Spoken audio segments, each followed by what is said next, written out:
Esta es una situación que no solamente está viviendo el departamento de Caldas y el municipio de Manizales, sino todo el país.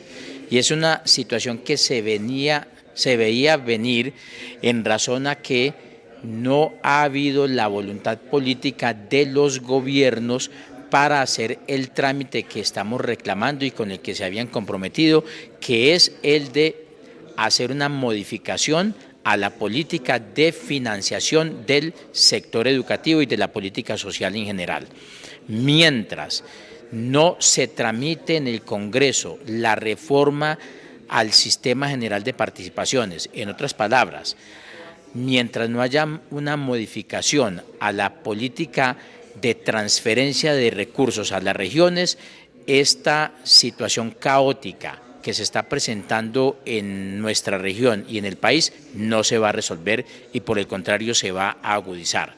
Obviamente nosotros tenemos que reclamarle a las autoridades regionales acciones que correspondan a los entes territoriales, porque desde luego no nos podemos sentar a llorar sobre la leche derramada mientras el problema en la región lo está padeciendo el estudiante, el padre de familia, el maestro, la comunidad en general. Estamos reclamándole a los gobiernos, tanto municipal como departamental, hacer todos los esfuerzos que a bien tengan y que son de su propia competencia para que se arbitren recursos, para que se hagan ajustes, para que se le reclame al gobierno nacional, en el caso de ser necesario, adelantar trámites para hacer adiciones presupuestales que permitan ir menguando la situación que se está afrontando. Pero también tenemos que reclamarle a las autoridades regionales que hagan la tarea frente al gobierno nacional con respecto de la urgencia de comprometer al gobierno, a los sectores políticos, a los sectores que tengan que ver con la reforma para que entre todos hagamos causa común, impulsemos la reforma al sistema de participaciones, la reclamemos para que hacia el futuro, que no sea muy lejano, realmente haya una redistribución como corresponde de los recursos para atender estas obligaciones de educación, de salud, de agua potable, en las condiciones en que lo están reclamando las comunidades. Si bien son muchas las necesidades, enumeremos rápidamente y brevemente cuáles son esas situaciones que más les preocupa a ustedes desde el departamento de Caldas. Bueno, creemos que dos de entrada tienen que ver con restaurante escolar. Es necesario hacer una intervención, tomar una medida de choque, reclamarle al gobierno nacional recursos para garantizar el restaurante escolar en términos de cobertura y en términos de calidad. En segundo lugar, el transporte escolar. Hoy, con los recursos que están llegando a los municipios, pues indudablemente no se puede garantizar el transporte escolar para los estudiantes de Manizales y del departamento. Aquí es necesario no solamente que las entidades territoriales se metan la mano al bolsillo, sino que también le exijan al gobierno nacional, porque hay una responsabilidad de la nación para que los recursos sean suficientes y la falta de ellos no vaya a paralizar las posibilidades de asistir a las instituciones educativas y de matricularse. Los estudiantes no se matriculan en la medida en que no cuenten con el transporte y no cuenten con el restaurante escolar. Y hay un problema bien importante y bien grave, que es el de infraestructura. Hoy necesitamos que los espacios físicos a donde lleguen los estudiantes sean espacios que den garantías para que los estudiantes puedan estar en condiciones seguras en los locales, digámoslo así, en la planta física que tenga el departamento y el municipio. Es muy grave lo que pasa en el tema de infraestructura, lo reconocen las autoridades, pero muy bien porque lo reconozcan, ahora lo que hay que hacer es ir a hacer las intervenciones del caso. ¿Hace falta maestros y hacen falta estudiantes? Pues el tema de matrícula es bien complejo. Faltan en el departamento más de 2.000 estudiantes por matricularse con respecto de la matrícula que había el año pasado. y en el municipio de Manizales faltarían por lo menos 5.000 estudiantes que no se han matriculado. Entonces, claro, la pregunta es, ¿dónde están los estudiantes?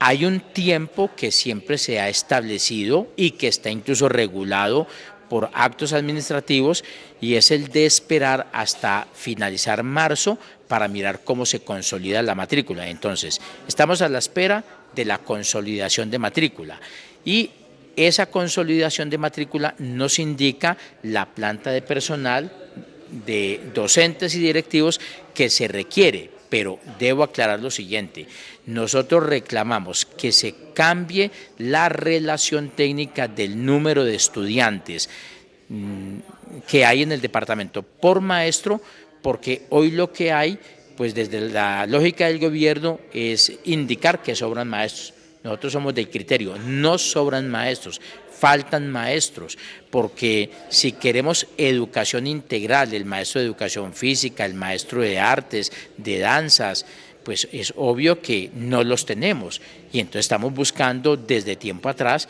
la ampliación de la planta docente y directiva docente para que haya grupos menos numerosos y no grupos como por ejemplo tenemos en Manizales, de 45 y 50 estudiantes, porque en un grupo con esas características no se va a cumplir el cometido de la educación. Señor fiscal Ducal, esto no es más de lo mismo. Ustedes cada año como gremio denuncian esta serie de dificultades que hoy también, digamos, se está repitiendo. ¿Ha habido algún cambio, por lo menos en los últimos años, o todo tiende cada vez a ser peor?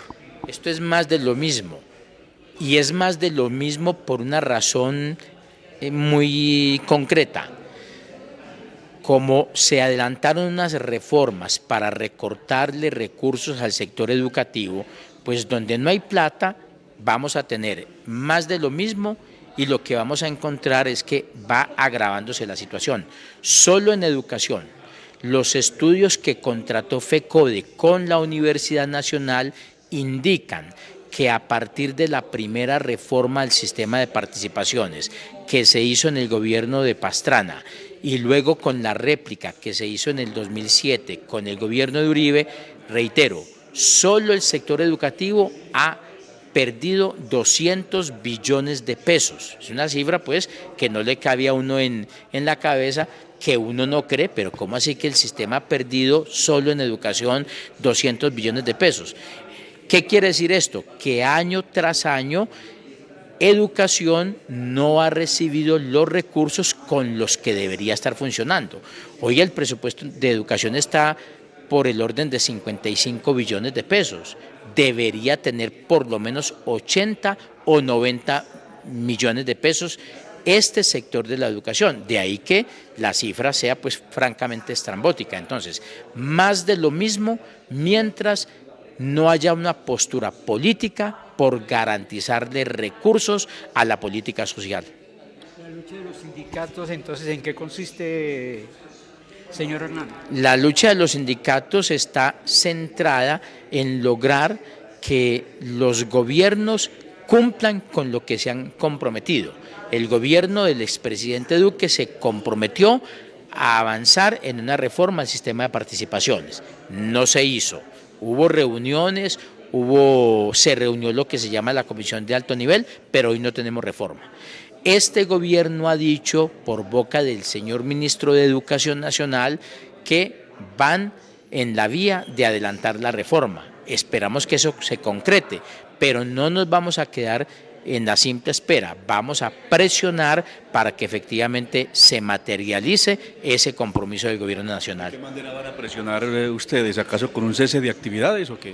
Pues no solo llamando la atención a los actores que conforman estas comisiones, los señores gobernadores a través de sus representantes, los señores de la Federación de Municipios, de Asocapitales, los actores políticos o sociales, privados y públicos, los ministerios, etcétera. Con ellos aspiramos a que se haga causa común para que presionemos entre todos la mejor reforma posible. Pero es obvio que nos toca ir a la movilización en el momento en que las condiciones así lo exijan. Esa es una herramienta legítima que tenemos las organizaciones sindicales para exigir el cumplimiento de acuerdos en esta y en otras materias.